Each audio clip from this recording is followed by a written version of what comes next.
보이세요? 이쪽에서 잘 보이세요?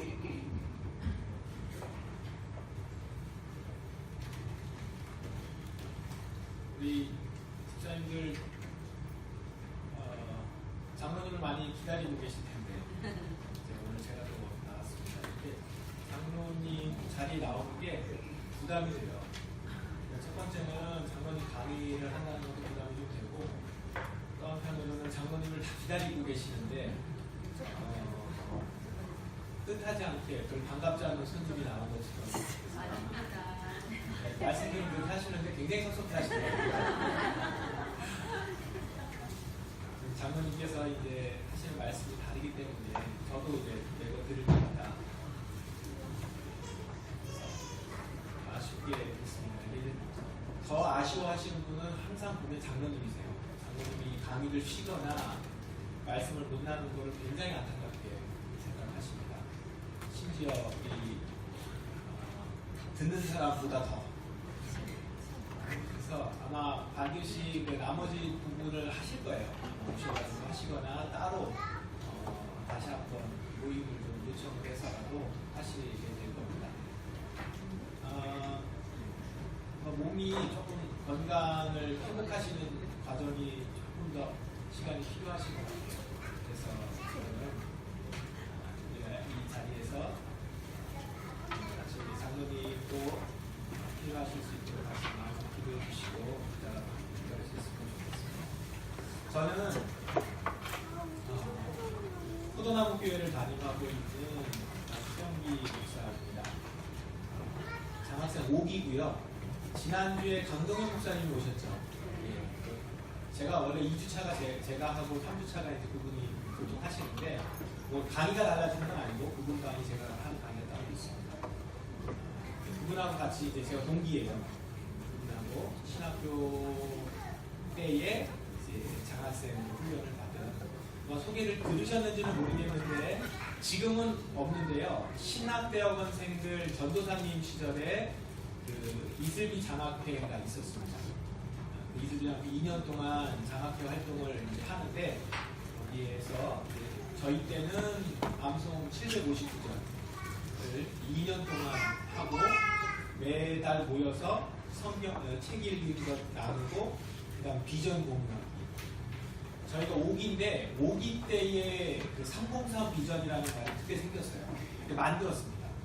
장로님께서 이제 어떻게 할까? 처음에는 이슬비 암송이었습니다. 이슬비 전도에서 시작해서 이슬비 암송, 저는 이슬비 장학생이었는데 이제 신학대학원생 입장에서 이제 이슬비 장학생 이러니까 약간 좀 어색하기는 해요. 네, 보통. 근데 이슬비 장학생으로 활동을 하면서 초교파였어요. 교단을 초월해가지고 10명 정도 뽑는 교단인데 이제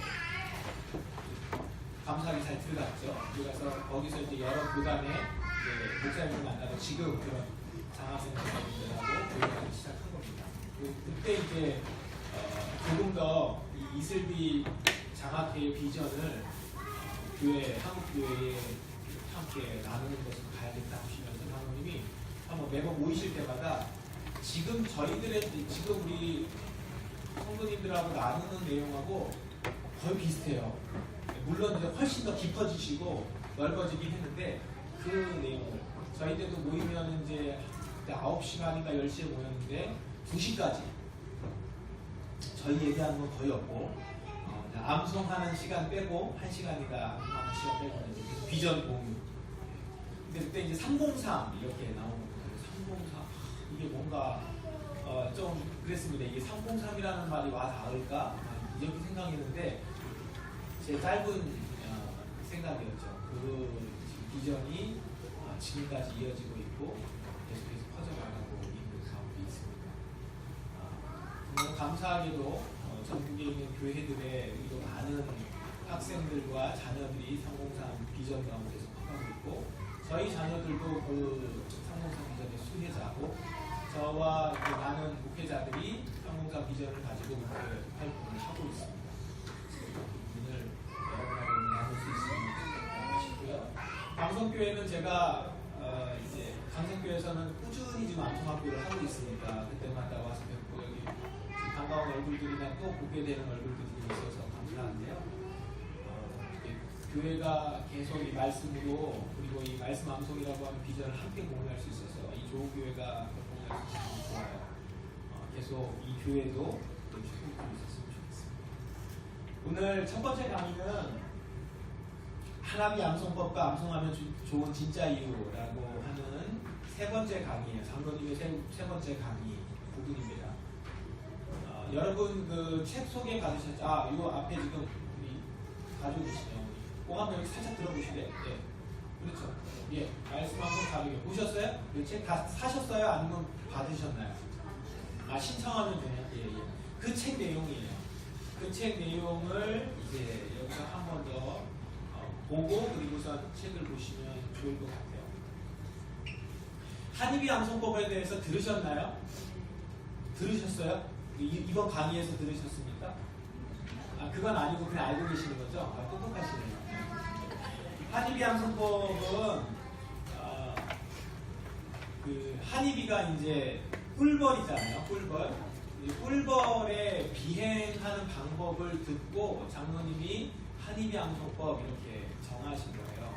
그러니까 우리 장로님이 이름 만들고 명칭을 만들어서 이렇게 하는 거 이런 걸 굉장히 잘하세요. 이게 원래 비전어리들이 그런 일들을 잘하잖아요. 구호 만들고 그리고 퍼뜨리고 이러면서 그 공유를 같이 합니다.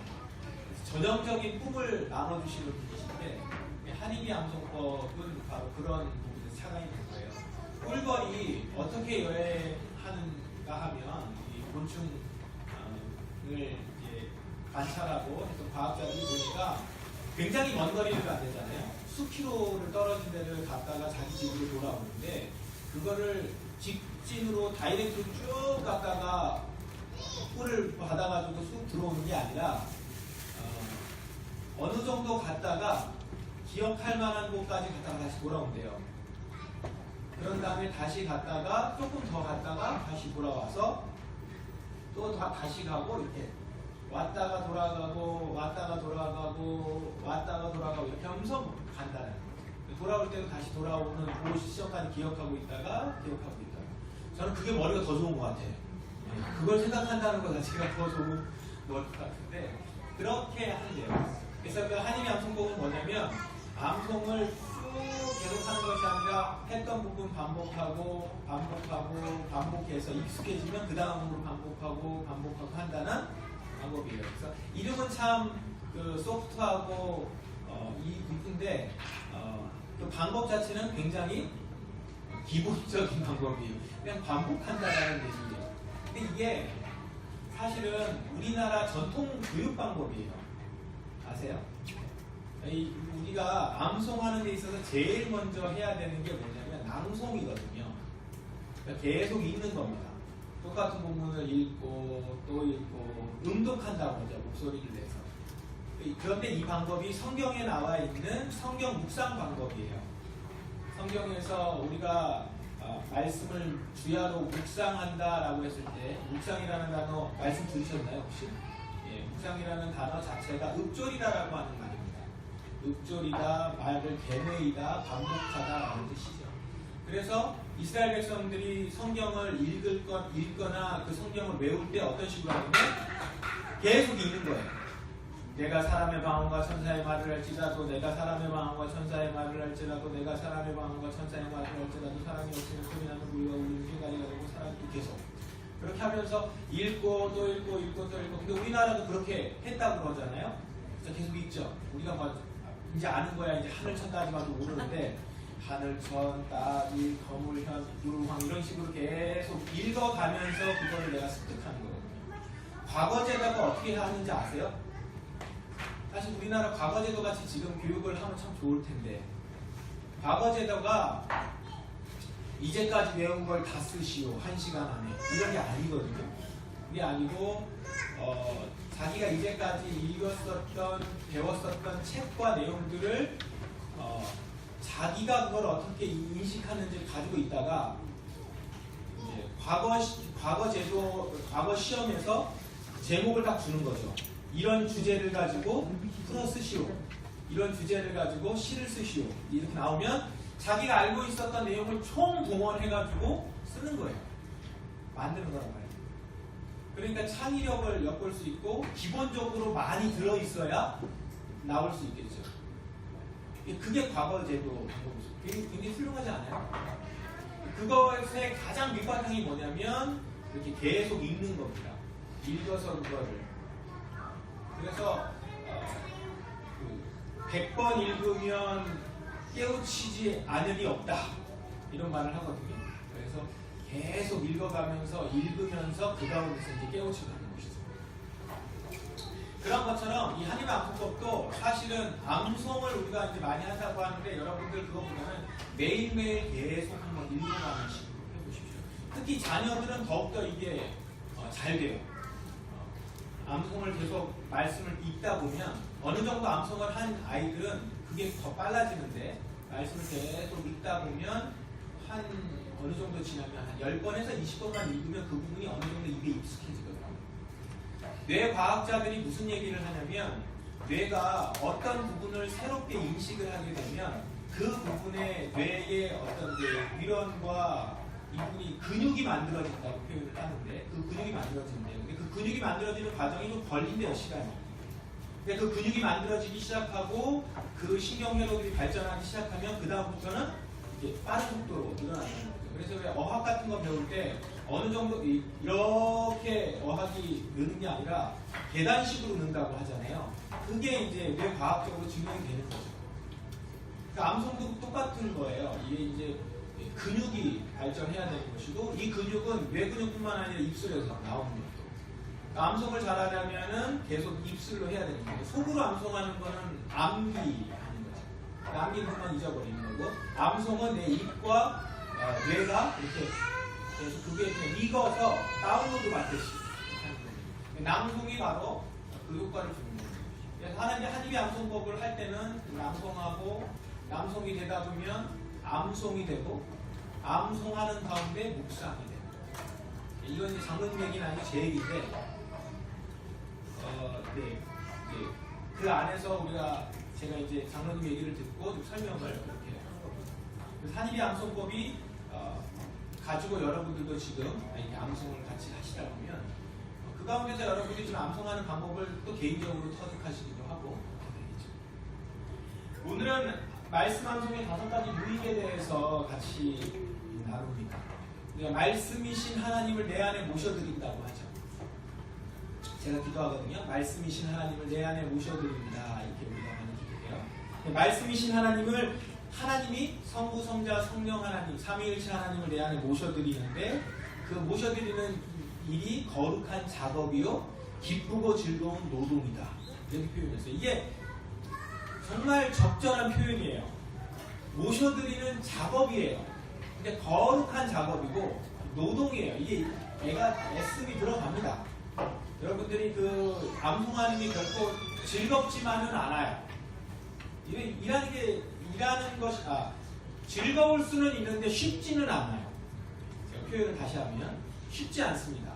그런데 즐겁게 기쁘게 할 수 있는 노동이라는 것이죠. 근데 그렇게 하는 것이 말씀이신 하나님을 내 안에 모셔드리는 거룩한 작업입니다. 그래서 우리 암송할 때 항상 이렇게 기도하거든요. 하나님, 저는 우리 교회에서 내가 설교하기 전에도 기도를 그렇게 항상 합니다. 하나님, 말씀이신 하나님을 내 안에 모셔드리려고 합니다. 지금 이 시간 그 말씀에 기름 부어주시고 역사해 주시고 내 마음같이 좋은밭이 되어서 말씀이 잘 심어져서 30배, 60배, 100배의 열매를 맺을 수 있도록 해주십시오. 말씀이 지금 뿌려질 때 좋은 밭이 되어야 되겠죠. 두 가지가 다 준비가 되어야 할 5가지 유익 한 가지 한 번씩 그냥 이야기를 해보겠습니다. 이것은 이제 장로님께서도 암송하시면서 깨달은 것, 저희와 나누시면서 함께 정리했었던 부분입니다. 암송하면 큐티만 할 때보다 묵상이 잘 된다. 여러분 큐티 많이 하시죠? 파이어 타임이라고 많이 합니다. 이것이 어떻게 보면 우리가 큐티 하면 일단 큐티라는 말 자체가 조용한 이 큐티가 그 뭐의 약자인지 모르시고 쓰시는 분들이 요즘 이제 많이 있더라고요. 그래서 파이어 타임에서 묵상하는 시간, 조용하게 묵상하는 시간 이렇게 있죠. 파이어이라는 말 자체가 이제 고요하게 이제 그림들도 다 보면 이렇게 창가에 햇빛이 쫙 비치면서 밖에를 바라보면은 나뭇잎이 이렇게 살랑살랑 흔들리고 달팽이 하나가 이렇게 지나가고 뭐 이제 이런 거를 많이 보는데 사실 이 근처에서 그런 데를 찾기도 쉽지 않을 뿐만 아니라 그냥 콰이어 타임을 우리가 그렇게 보니까 조용한 시간을 자꾸 찾으려고 하게 되죠. 근데 실질적으로 아까도 말씀을 드렸지만 우리가 보는 성경에서 말하고 있는 묵상은 콰이어 타임이기보다는 굉장히 노이지해요. 그래서 소리를 내야 되고 유대인들 교육하는 거 들어보셨어요? 유대인 교육? 유대인 도서관? 한번 영상 같은 거 찾아보시면 있는데 그 안에서 한 2사람, 3사람이서 같이 모여서 토론을 계속해요. 소리를 내가지고. 그리고 성경을 보면 성경을 계속 읽고. 그래서 굉장히 시끄럽습니다. 그게 그들의 묵상법이에요. 우리도 그렇게 했다고 그랬죠? 그런 것처럼 큐티가 좋은 방법이기는 하나 그 방법이 굉장히 사실은 성경을 우리가 받아들이는 데 있어서 많은 걸 놓칠 수 있는 그런 부분이라는 것입니다.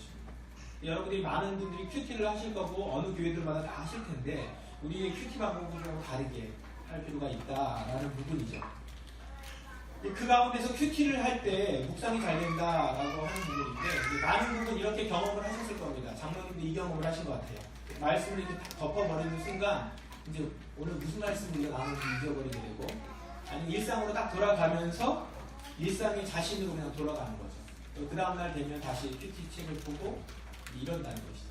그러니까 암송은 뭐를 가져다 주냐면 그걸 내 안에 심는 거니까 그 말씀이 큐티의 말씀의 본문이나 내용보다는 현저히 적을 겁니다. 분량상으로는. 그러나 중요한 건 뭐예요? 사실 남는 거거든요. 남아서 그것을 내가 내 입으로 얘기할 수 있는 것이어야 되는 거죠. 그랬을 때 내 안에 얼마나 심어져 있느냐가 참 중요한 거죠. 중요한 게 뭐예요? 성경에서 열매 맺는 거라면서요. 열매 맺으려고 하면 심어야 되는 거잖아요.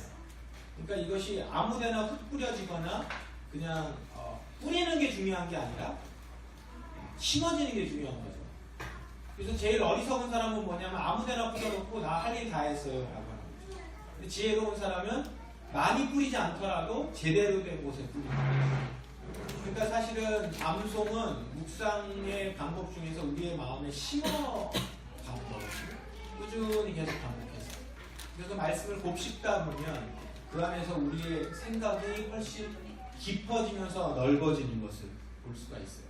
그래서 성경 통독도 중요하지만 성경을 집중적으로 암송하는 것을 함께 하셔야 통독이 굉장히 깊어집니다. 그렇지 않으면 내가 뭐 읽었는지 모르고 그냥 읽긴 읽었는데 하나도 연결이 되지 않는다. 그 다음에 앞에 말씀과 뒤에 말씀이 어떻게 연결되는지 모르고 그냥 성경 통독의 의미만 삼을 수 있어요.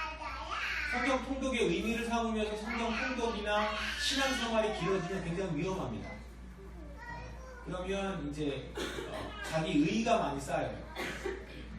그렇게 쌓이기 때문에 대표적인 인물들이 율법학자들, 바리새인입니다. 그들이 성경을 그렇게 읽었지만 예수 그리스도라고 하는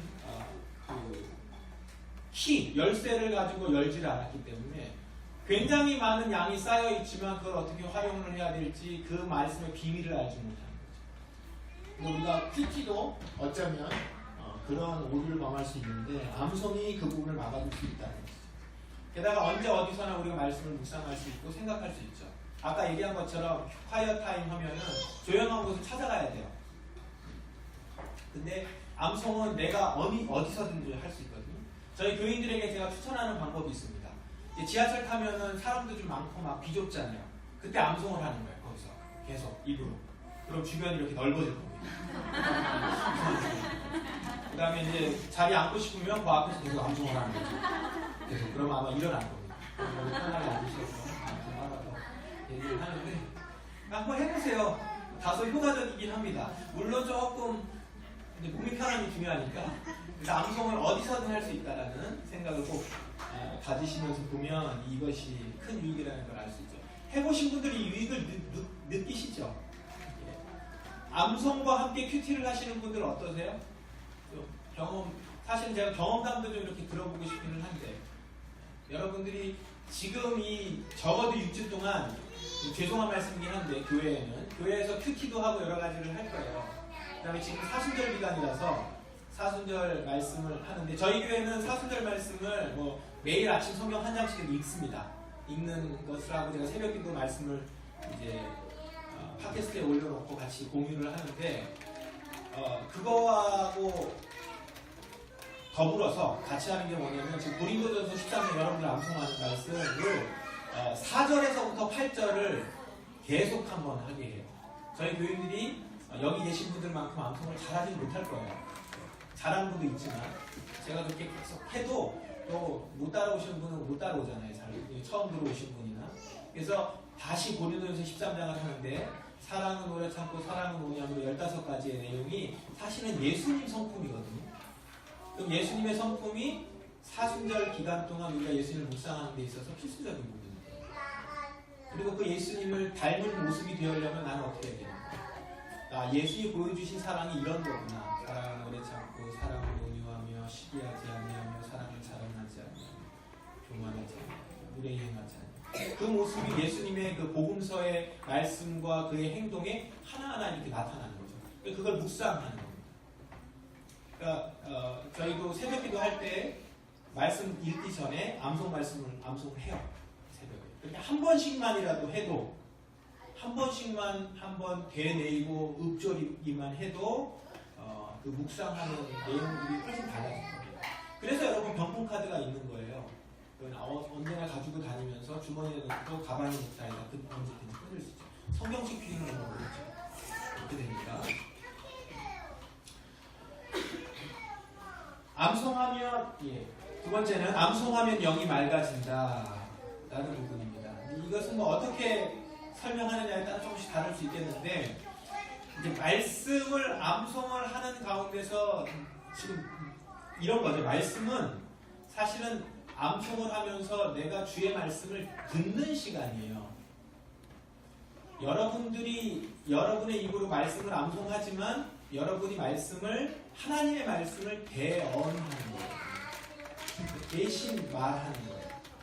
설교는 사실 저도 설교하는 사람이지만 설교는 대언하는 건 아닙니다. 설교는 티칭이에요. 제가 이해한 하나님의 말씀을 가르치는 것이죠. 근데 말씀 암송은 대언이에요. 하나님의 말씀을 내가 대신 얘기하는 거죠. 그럼 첫 번째 1차적으로 그걸 듣는 청자, 듣는 사람은 누구죠? 나예요. 나. 내 귀로 듣는 겁니다. 내 입으로 대언하여 내 귀로 듣고 순종의 자리로 합니다. 그러니까 말씀을 듣고 말씀을 듣는 가운데 이게 기준이 세워지면서 내가 기준에 벗어난 것들을 찾아보는 거죠. 그래서 그 기준에 따라서 내가 다시 고든 길을 가는 것. 여러분 잠언서도 읽는 것 추천 받으셨죠? 아직 안 받으셨으면 6주차나 5주차에 추천을 받으실 텐데 잠언서의 말씀에서 말씀에 따라서 내가 가는 길을 고든 길이라고 해요. 그 기준에서 벗어나는 것을 폐역한 길이라고 합니다. 이 폐역이라는 단어가 돌아서다, to turn이라는 단어예요. 돌아서다, 좌우로 가다, 자기가 가고 싶은 대로 가다라는 뜻이에요. 그걸 다른 말로 표현하면 여러분 많이 들었던 말씀일 텐데 좌로나 우로나 치우치는 게 폐역이라는 단어입니다. 그래서 잠언서에는 폐역이라는 말하고 고든 길이라는 말이 같이 나와요. 고든 길, 정직한 길. 말씀의 기준을 세우면 말씀의 기준에 따라서 고든 길과 정직한 길을 가는 것이고 그 기준이 없으면 이쪽으로 가니까 여기 좋은 게 있네. 저쪽 갔더니 저 옆집 엄마가 저게 더 좋다네. 이리로 가는 거죠. 이리로 갔다 저리로 갔다. 좌로 갔다가 우로 갔다가 그러면 자기 길을 가는 거죠. 폐역한 길을 가는 거죠. 근데 폐역한 길을 가면서 폐역한 길을 가는 사람들이 머리가 나쁜 사람들이 아니에요. 다 뭐 찾아가는 거죠? 지혜를 찾아가는 거예요. 좋은 거 찾아가는 거예요. 여러분들 자녀 교육하면서 주변에 얘기 들어보세요. 자기 자녀, 내 자녀를 어떻게 하면 못되게 만들까? 이렇게 해서 교육을 하는 사람 없어요. 어떻게든 잘 키워보겠다고 하면서 이쪽 저쪽에 가서 얘기 듣는 거거든요. 근데 이제 여기에 우리 믿음의 엄마들이 같이 이제 휩쓸리는 거예요. 새로운 유치원, 새로운 교부제가 이제 나왔어요. 그런 거에 이제 이렇게 휘청, 새로운 정보, 휘청 이제 이렇게 하는 거죠. 저희 교회가 강남구 대치동에 있어요. 바로 여기죠. 여기서부터 여기랑 거진 비슷한 분위기일 텐데 거기 이제 학원가잖아요. 그래서 2학년, 3학년까지는 학교 반이 한 4개에서 5개 반이에요. 초등학교가. 근데 4학년부터 7개에서 8개로 늘어납니다. 왜 그럴까요? 이사 오는 거예요. 본격적으로 이제 시작하는 겁니다. 그리고 시작하고 이제 거기서부터 이미 뭐 중학교 과정을 다 뛰고 이제 초등학교에 들어가고 이러는 거죠. 이제 그런 얘기를 다 듣는 거예요. 저희 교회가 카페를 운영하고 있거든요. 카페를 운영하면 거기에 이제 학원에 집어넣은 엄마들이 와서 각각 정보를 이제 확 공유를 합니다. 어떻게 해야 되고 어떤 선생님을 만나야 되고 그 선생님을 만나기 위해서는 이 학원에서 준비를 해서 학원 시험을 봐야 돼요. 학원을 들어가기 위한 학원 시험을 따로 봅니다. 그래서 이제 들어가고. 벌써 솔깃하시죠? 제가 이런 얘기하면 이게 솔깃하더라고요. 제가 정보가 많아요. 이해가 굉장히 많습니다. 로드맵도 다 있고. 근데 그런 얘기들을 하면서 이리저리 이렇게 움직입니다. 휘청휘청합니다. 그런 모습이 사실은 이리로 갔다 저리로 갔다 좋은 길을 찾아간다는 거예요. 근데 잠언서에서 무슨 얘기를 하냐면 그렇게 가면 누구를 만나냐면 음녀를 만난다. 여러분이 잠언서를 잠언서로 한번 이렇게 같이 나눌 수 있는 기회가 있으면 참 좋겠는데 잠언은 1장에서부터 9장하고 10장에서부터 마지막 장하고 다른 내용이에요. 같이 보시면 안 돼요. 1장에서 9장이 잠언의 개요예요.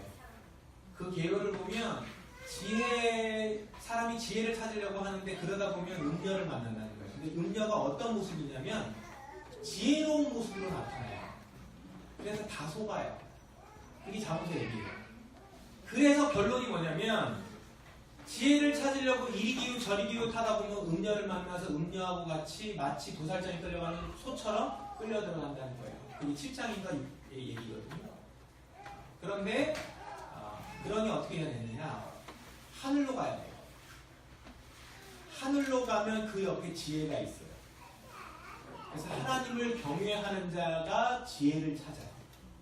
하나님을 경외하는 자는 하나님의 경외가 지혜의 근본이니 그렇게 나오거든요. 하나님을 경외하면 하나님에게서부터 바로 옆에 계시는 지혜, 사실 예수 그리스도거든요.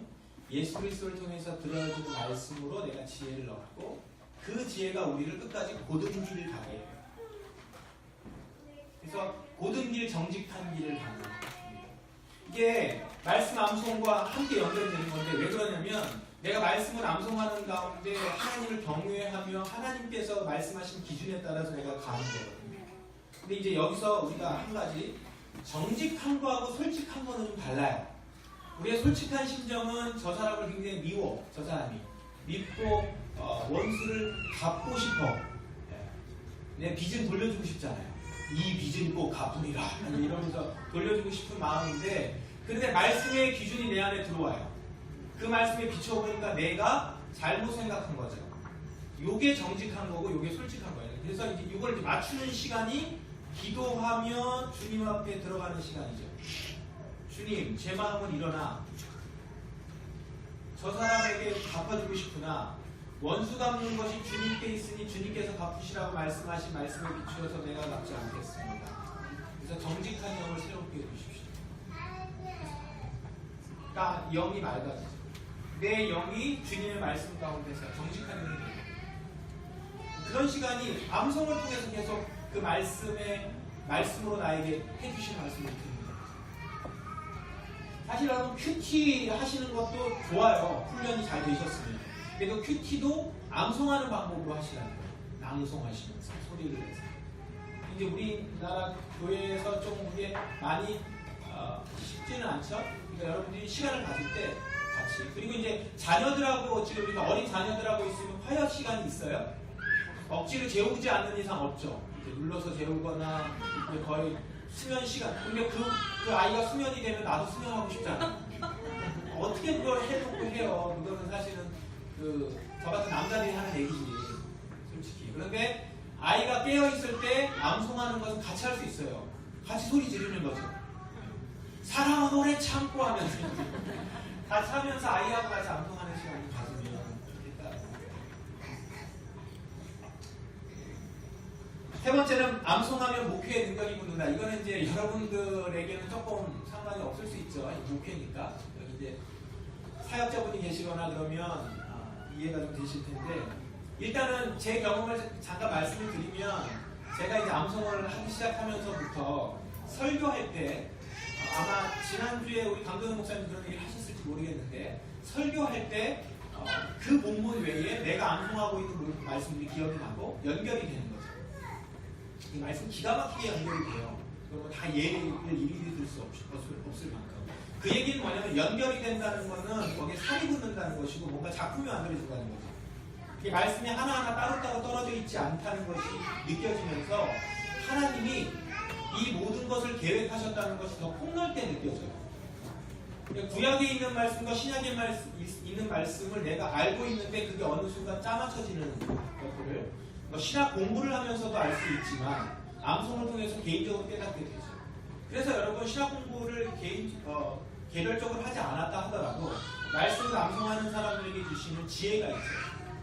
암송을 많이 하시는 분들이 갖고 있는 번뜩이는 지혜가 있어요. 그게 왜냐면 하늘로부터 주는 지혜이기 때문에. 그리고 그게 세상을 살아가는 지혜가 없습니다. 아까 제가 잠언서 얘기할 때 말씀을 한 가지 더 안 드렸는데 그 지혜자가 이 세상을 만드셨다고 먼저 얘기해요. 창조하셨거든요. 창조하셨기 때문에 그 지혜를 만나는 것이 제일 중요한 거 좋은 거예요. 왜요? 그 만드신 곳에서 살잖아요. 그래서 어떤 거를 하더라도 저자 직강이 제일 좋죠. 오늘 얘기도 장모님한테 듣는 게 제일 좋은 거예요, 사실은. 저는 그걸 받아서 그냥 하는 얘기죠. 그래서 저도 열심히 노력하고 하지만 이게 저자가 하는 얘기 다르죠. 제가 굉장히 이렇게 얘기하고 지금도 찍고 있는데 저거 이제 영상을 올리시면서 장모님은 아니야 이건 아닐 거야 이렇게 얘기하실지 몰라요. 내가 말한 거 그게 아니야. 그건 나중에 와서 교정을 하시면 되겠고. 특히 목회는 그런 능력, 그리고 은혜들을 제가 많이 얻게 됩니다. 제가 새벽마다 말씀을 준비하는데 물론 말씀 준비하는 시간이 있지만 말씀을 전하면서 제가 알고 있던 말씀들, 암송하고 있는 말씀들이 이렇게 튀어나오죠. 그것으로 이 말씀을 설명을 하면 훨씬 더 그 설교가 풍성해지는 것들을 많이 보죠. 그건 주님이 저에게 주시는 내가 이런 의미로 이 말씀을 한 거야 라고 하는 것을 저에게 알려주시는 거예요. 근데 이게 꼭 비단 목회 설교하는 데만 있는 것이 아니라 사람을 만날 때, 목회를 할 때. 그래서 이제 어디 신방을 가면 저 같은 경우에 이건 장단점이 있습니다. 비판하실 수도 있을 것 같아서 약간 조심스럽긴 한데 설교 준비를 상대방들, 신방들 이렇게 예를 들어서 예전에 부목사 생활을 할 때도 보면 하루에 7군데 이렇게 신방을 가요. 아침부터 시작해서 저녁까지. 시간을 정해서 가면 7개씩 설교를 준비하는 거 하지만 기도 제목을 미리 보고 그 다음에 어느 때는 대강만 일단은 준비를 해놓고 갑니다. 가서 먼저 기도 제목을 들어요. 듣고 나면 이제 거기에 꼭 필요한 말씀들이 있단 말이죠. 그러면 제가 준비한 게 안 맞아요. 어쩔 때는. 그럼 이제 그때 말씀을 바꿀 수 있죠. 이때 약간 이제 또 약간 연기를 하는 거죠. 이렇게 해가지고 이제 이러면서 그다음에 이제 생년월일 물어보고 그래서 이제 한때 말씀을 받는 시간으로 그래서 말씀 암송을 같이 하기도 하고 그 시간에 말씀을 지금 생각나는 말씀을 우리 성도님들한테 나눠주면 훨씬 그 시간에 직접적인 얘기들을 할 수 있는 거죠. 제가 준비한 말씀이 아니라 그런 은혜들도 많이 갖게 됩니다. 무엇보다 통찰력이 생깁니다. 인사이트라고 하죠. 그런 것들을 깨닫게 돼요. 여러분들 그 말씀 암송을 하고 나면 그 말씀은 뻔할 거라고 생각하죠. 절대 그렇지 않아요. 말씀 암송한 것이 훨씬 더 많은 얘기를 할 수 있게 돼요. 해보세요. 제가 성경을 공부를 하고 있는데 저도 구약을 이제 지금 전공을 하고 있거든요. 공부를 또 하고 있는데 공부하고 있는 말씀 그렇게 책을 많이 읽고 그 말씀을 몇 번, 몇십 번, 몇백 번을 읽어도 그 말씀이 할 말이 더 많아요. 하나도 안 읽은 말씀입니다. 마치 친한 사람들끼리 만나면 또 할 얘기가 많잖아요. 오랜만에 만나면 할 얘기가 없죠. 굉장히 많을 것 같은데 사실 할 얘기가 되게 없어요. 근데 친한 사람들 만나면 저희 교회 카페 오는 분들도 맨날 똑같은 사람이 와요. 맨날 똑같은 사람이 와서 매번 2시간씩 얘기하고 가요. 다 여러분도 경험하셨을 테니까. 암송은 새신자분에게 제한이다. 이 부분은 참 장로님께서 인사이트 있게 얘기해 주셨어요. 새신자 교육 처음 오는 사람들한테 무슨 암송이냐 이렇게 생각할 수 있잖아요. 그래서 그냥 설명을 뒤로 미루기도 하고 때로는 여러분들이 전도할 때 성경책부터 이렇게 내밀지 않고 다른 얘기들을 많이 하는 게 더 좋겠다고 생각하죠. 근데 여러분 한번 거꾸로 생각해 보세요. 지금 저 전도를 받는 입장에서는 전도를 받고 있는 걸 알고 있어. 이걸 속이고 하면 이단이잖아요. 이단들 보통 그 뭐 설문조사 한다고 이렇게 내보이면서 빨간색, 파란색, 초록색 카드 이렇게 보면서 하나 뽑아주세요. 뭐 이제 선물 드립니다. 그런 거 하지 마세요. 예, 그런 거 이렇게 많이 하거든요. 저희 그 교회 근처에도 하나님의 교회가 굉장히 큰데 그런 거 하면 이제 돌아다녀요. 그러면서 이제 접근을 하는데 진짜 전도를 한다고 하면 저 사람이 전도받는 거 알고 있어요. 그러면 지금 저 말씀을 들을 생각을 하고 있는 거예요. 그걸 받을지 안 받을지는 모르나. 근데 정작 전도하는 입장에서는 말씀을 잘 얘기를 안 하고 자꾸 다른 얘기를 하고 이러는 거예요. 부담이 될까 봐 라는 생각들을 많이 하더라고요. 성도들이. 근데 사실은 제일 먼저 전달해야 될 게 뭐냐면 성경책이에요. 여러분 전도 시작하면 성경책부터 선물을 하시거나 이렇게 성경 한 권짜리 뭐 요한복음이면 요한복음, 누가복음이면 누가복음을 쓰거나 읽든 안 읽든 그런데 그 다음 사람은 읽겠죠. 그래서 말씀을 주는 것도 중요한데 더불어서 암송을 이렇게 함께 하는 거죠. 근데 암송을 우리 같이 많이 하는 게 아니라 짧은 한 구절, 두 구절. 그 책에는 어떤 예가 나오냐면 창세기 1장 1절. 태초에 하나님이 천지를 창조하시는 거예요. 이 말씀 갖고 할 얘기가 얼마나 많아요. 그 말씀을 같이 암송을 먼저 하게 하는 거죠. 그러면 새신자들이 무슨 얘기를 했는지는 기억이 안 날 수 있으나 그 암송한 구절은 생각이 날 수 있을 거예요. 처음엔 좀 어색하고 이걸 왜 해야 되는지 모르겠다고 하지만 그렇게 할 수 있는 거죠. 그런 우리가 같이 교육을 해보면 좋겠다. 요한복음 15장 1절 같은 거. 내가 참 포도나무여 내 아버지는 그 농부라. 우리 내게 있어 열매를 맺지 않는 가지는 아버지께서 이를 제거해 버리시오. 이 얘기를 해주다 보면 이게 무슨 말인지를 설명을 하고 내 안에 거하라 나도 너희 안에 거하리라. 가지가 포도나무에 붙어 있지 않으면 스스로 열매를 맺을 수 없는 나를 떠나서 너희는 아무것도 할 수 없는 이게 예수님 말씀이야. 라고 하면서 너희는 가지야. 이런 것들을 설명하면서 암송을 같이 하게 됐을 때 암송으로 말씀을 소개하는 시간. 새로운 여러분들이 전도와 접근법이 있습니다. 그분들도 여러분들이 소개합니다. 암송하면 선교가 쉬워진다라는 부분은 요즘 단기 선교들을 많이 가고 하니까 이건 전도하고 연결이 같이 되는 것 같아요. 이 부분은 제가 많은 설명을 안 드리겠는데 그래서 우리가 같이 함께 선교 복음을 증거하고 하는 데 있어서는 말씀 암송으로 그리고 많은 선교사님들 중에서 외부에서 이 말씀을 같이 암송하는 것으로 이렇게 힘을 얻곤 합니다. 게다가 요즘 같은 경우에 점점 기독교를 전하는 것이 쉽지 않아요. 저도 중국에서 6년 동안 살다 왔는데 그곳에서도 종교의 자유가 있다고 하면서도 한편으로는 약간 어려움들이 있어요. 그리고 중국 선교 초기에는 성경책을 금지시켰던 때가 있습니다. 그때 중국에서 선교할 수 있는 방법 중에 하나가 뭐였냐면 성경책을 그대로 다 외우는 거였어요. 와 대단하다고 생각했어요. 근데 한국 초기 선교사들도 그렇게 했어요. 그래서 한국 초기에 한국 선교사들의 그 기록에 보면 선교 일지에 보면 한국 사람들, 조선 사람들의 특징 암송을 너무 잘해요. 그래서 그 암송을 다 외워오는 거예요. 그래서 마태복음을 다 외워오고 그래가지고 선교사들이 더 이상 전할 게 없고 이제 이런 거죠. 어떻게 다 외웠냐고 하면 말씀 하나하나가 너무 귀해서 다 외웠다고. 그리고 성경책을 이렇게 전달한 게 아니고 성경책을 팔았어요. 그거 아세요? 내서인이라고 해서 성경책을 팔았습니다. 이게 대단한 거예요. 성경책이 너무 귀한 거예요. 이걸 어떻게 그냥 공짜로 받아? 어떻게 공짜로 이걸 줘? 그러니까 받는 사람도 주는 사람도 이거에 권위가 있으니까 돈을 주고 사야 된다는 거죠. 돈이 없으면 그 사람 대신해서 내가 사줘요. 그리고 사서 읽겠다고 하면 거기에 며칠이나도 머물면서 성경을 가르쳐줘요. 이게 매서인들이었습니다. 그렇게 해서 우리나라의 성교가 한국이 퍼져나갔거든요. 그래서 불과 40년, 1919년이면 40년이 안 됐어요. 1884년에 우리나라에 초기 기독교 선교사들이 들어왔으니까 1919년이 그 3.1절이 있었던 때죠. 그때 기독교 인구가 약 20만 명이에요.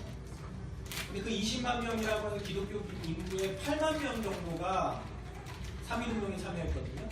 그런 기독교 정신이 있는데 어쨌든 20만 명이면 40년 가운데 그리고 퍼져나갈 수 있었던 것은 선교사님들의 헌신도 있지만 그런 우리나라의 그런 내서인들, 전도인들을 통해서 됐죠. 근데 거기에 핵심이 뭐였냐면 말씀을 암송하고 말씀을 가르치는 거예요. 근데 그런 일들이 사실 지금도 그대로 적용이 돼요. 우리가 말씀 외의 것들로 복음을 증거하는 것에 너무 많이 이렇게 관심을 갖게 되죠. 물론 어렵기도 하지만 그러나 그럴 때일수록 더 본질로 들어가야 돼요. 시간이. 지금은 교회가 세상보다 더 재밌고 좋은 것을 가지고 있지 않아요. 그죠? 처음에 우리나라 교회가 막 부흥할 때는 사실 우리나라 교회 문화가 훨씬 앞섰고 교회에 들어오면 더 선진 그리고 더 좋은 세련된 문화들이 있었던 때가 있었습니다. 근데 지금은 그렇지 않아요. 세련된 문화라고 하는 건 차이가 있죠. 이럴 때일수록 본질로 돌아가요. 아무리 더 좋은 거를 갖추고 있다 한들 결코 세상에 못 따라가죠. 아무리 좋은 세팅으로 시설로 주일학교를 갖춘다 한들 밖에 있는 키즈학교보다 못하잖아요. 그런 걸로 우리는 지금 서로 경쟁할 때가 아니고 하나님의 말씀으로 살아가는 본질, 그 말씀의 권위와 능력에 우리가 더 집중해야 될 테지. 그런 데 있어서 꼭 필요한 부분이 있는 것이죠. 5가지 유익 이렇게 5가지가 나와 있는데도 보시면 됩니다. 이게 책에 다 그대로 있어요. 보면서 해보시면 됩니다. 말씀 암송이란 무엇인가? 이 부분은 쭉 같이 그냥 읽어보면서 음미해 보면 좋겠습니다. 따로 설명을 뭐 길게 드리는 것보다는 하나하나 이게 되게 많아요. 20가지인데 이거를 글로 정리한 것 자체가 우리가 이게 아마 장로님하고 얘기하면서 막 했었던 내용들이 많이 있어요. 한번 1번 읽어볼까요? 시작! 내 안에 모셔드리는 영적 예배이다. 2번 시작! 말씀 암송은 성령의 법이 나를 주관하게 하는 순종이다. 3번 말씀 암송은 성령의 권능을 받기 위한 즐거운 영적 근력 운동이다. 예, 아까 다 얘기했던 거죠. 근력 운동. 우리가 힘을 기르는 4번 말씀 암송은 성령의 검을 달고 닦기 위한 성도의 기본 과정이다. 기본 과정이에요. 사실 암송은 이것으로만 다 되지 않아요. 우리 자녀 교육에 있어서 말씀 암송만 갖고 된다는 얘기가 아니에요. 우리가 교육을 해야 됩니다. 근데 말씀 암송 교육이 기본 교육이라는 거예요. 그 바탕 위에 우리가 학문을 쌓아가야 합니다. 그랬을 때 말씀 암송을 한 아이들이 뭘 갖고 있는 거냐면 비판 능력을 갖게 되는 거예요.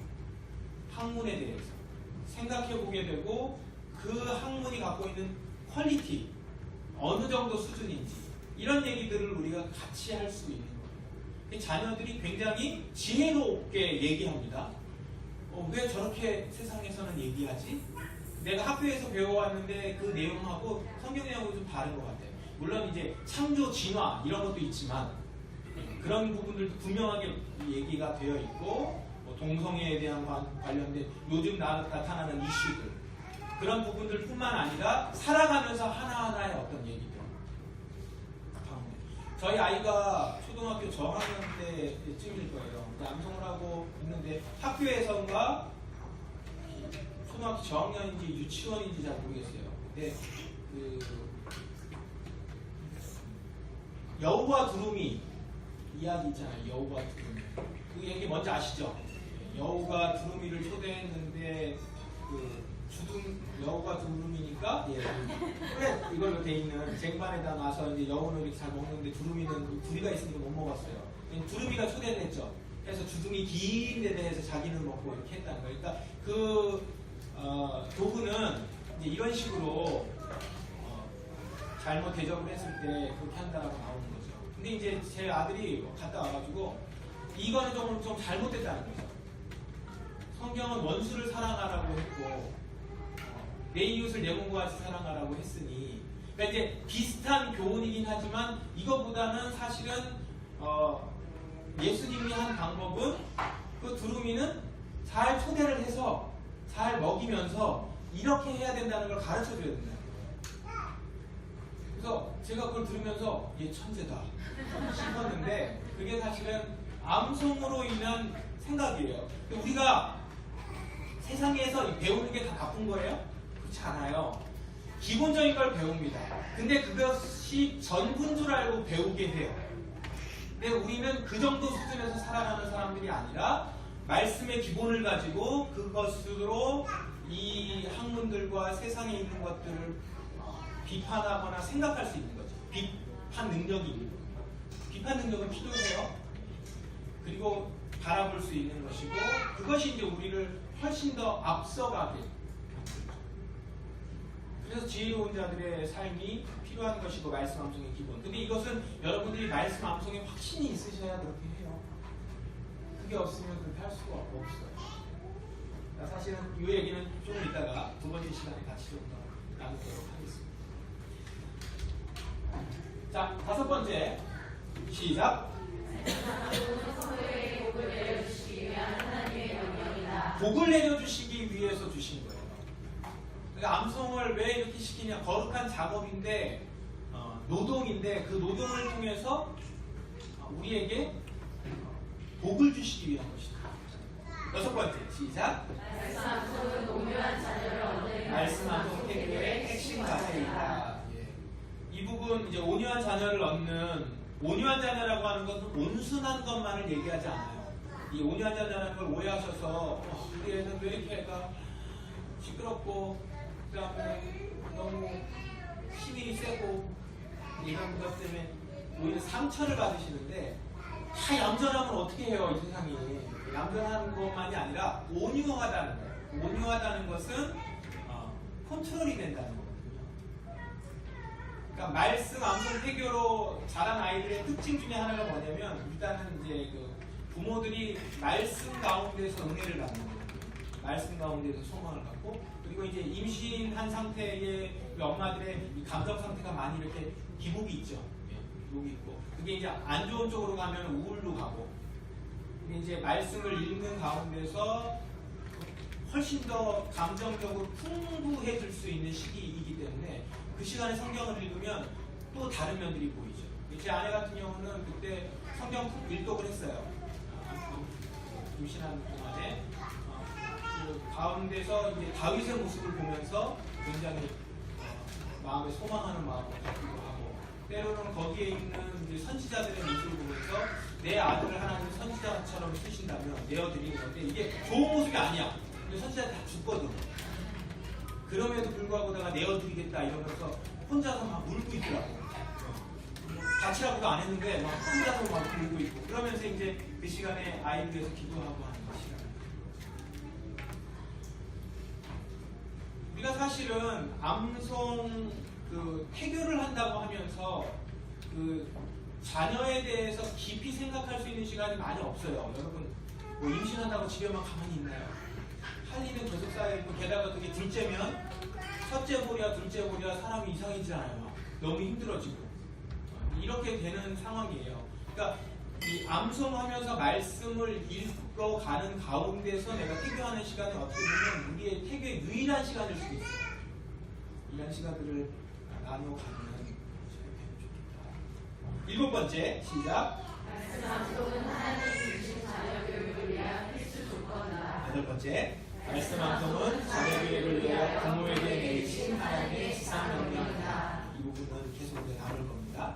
9번 말씀 암송은 성도의 마음을 기쁘게 하고 눈을 밝혀주는 영적 보약이다. 10번 말씀 암송은 천국 시민권자에게 주어지는 자랑스러운 특권이다.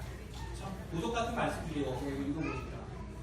11번 말씀 암송은 강진에도 흔들리지 않는 믿음의 표정물이다. 12번 말씀 암송은 다음 없는 사랑소의 분기로 병을 고쳐주는 만병통치약이다. 이제 우리의 몸에서 좋은 것들이 나와야 된다고 하죠. 생각도 그렇고. 그 얘기를 하나를 더 해드릴게요. 이 사랑소 얘기는 우리 장로님 통해서 나중에도 들으실 수 있으면 좋겠고, 저는 이제 뇌과학 책을 좀 요새 읽었어요. 자녀 비율이 있으면 필요하다고 하기 때문에 저도 계속 공부를 하거든요. 하는데 뇌과학에서 무슨 얘기를 하냐면 사실 그 부위가 되게 많더라고요.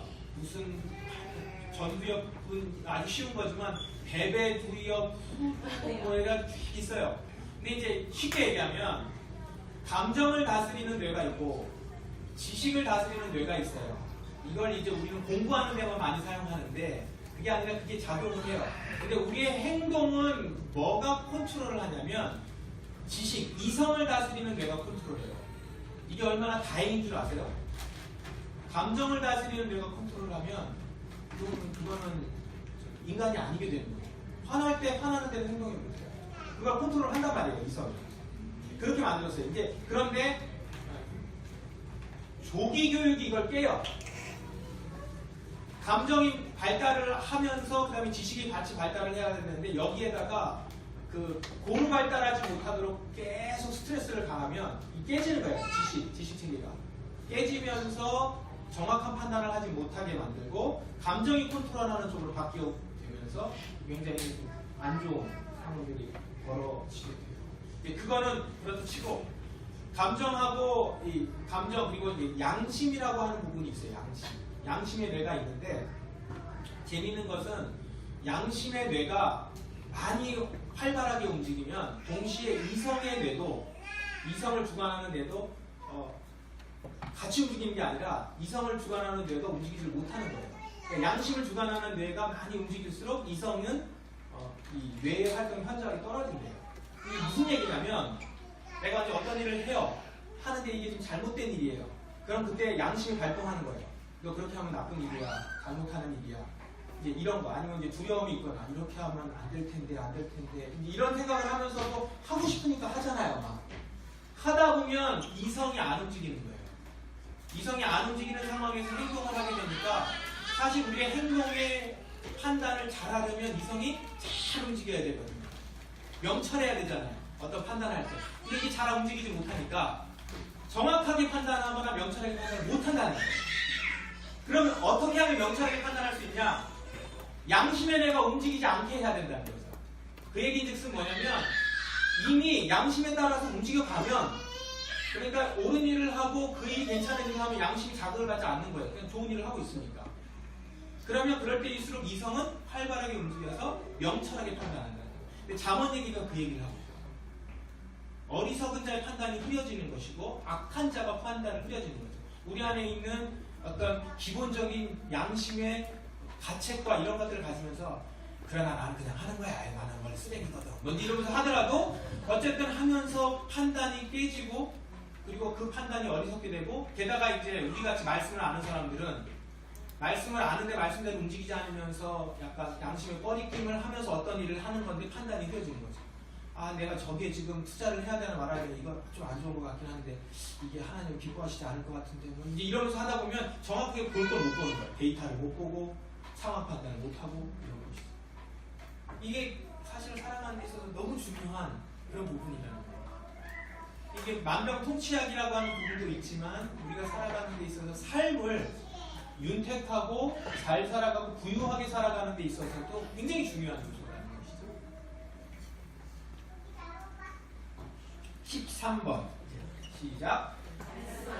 자신감, 집중력, 자제력, 창의력의 보물 창고 만들기다. 14번 성령 안에서 하나님과의 사귐은 큐티의 필요 조건이다. 아까 말씀드린 거. 15번 말씀 한 송은 날마다 한 가정 예배를 드리기 위한 필수 가정입니다. 16절 말씀 한 송은 믿음의 가정을 환하게 밝혀주는 아침 햇살이다. 17번 말씀 한 송은 성령의 9가지 열매를 거두어드리는 수학자입니다. 말씀 한 송은 가난한 마음과 간절한 기도, 즐거운 묵상의 동반자다. 말씀 한 송은 사모하는 마음과 갈급한 심령의 크고 비밀한 상급이다. 말씀 한 송은 이단의 유혹을 막는 가장 믿음직한 영적 무장이다. 이단들이 즐겨 사용하는 게 말씀이에요. 자기네들이 꼭 필요한 말씀들만 쏙쏙 빼가지고 그걸 이렇게 연결시키거든요. 여러분들이 그걸 대적할 수 있는 방법은 말씀 암송이에요. 여러분들도 그 이상의 말씀을 해요. 그럼 저랑 지금부터 200구절만 암송해요. 이러면서 같이 손잡고 이단들하고 같이 하세요. 자, 이런 이 말씀 암송에 대한 부분을 쭉 읽어보시면서 여러분들이 여러분 안에서 깨닫게 된 지혜가 있을 거예요. 그런 것들을 여러분들 말로도 적어보시고 그 이야기들을 자녀들에게 해주는 거예요. 말씀 암송 이렇게 좋아. 그런 얘기들을 다음 시간에 같이 하도록 하겠습니다. 자, 잠시 쉬었다가 40분부터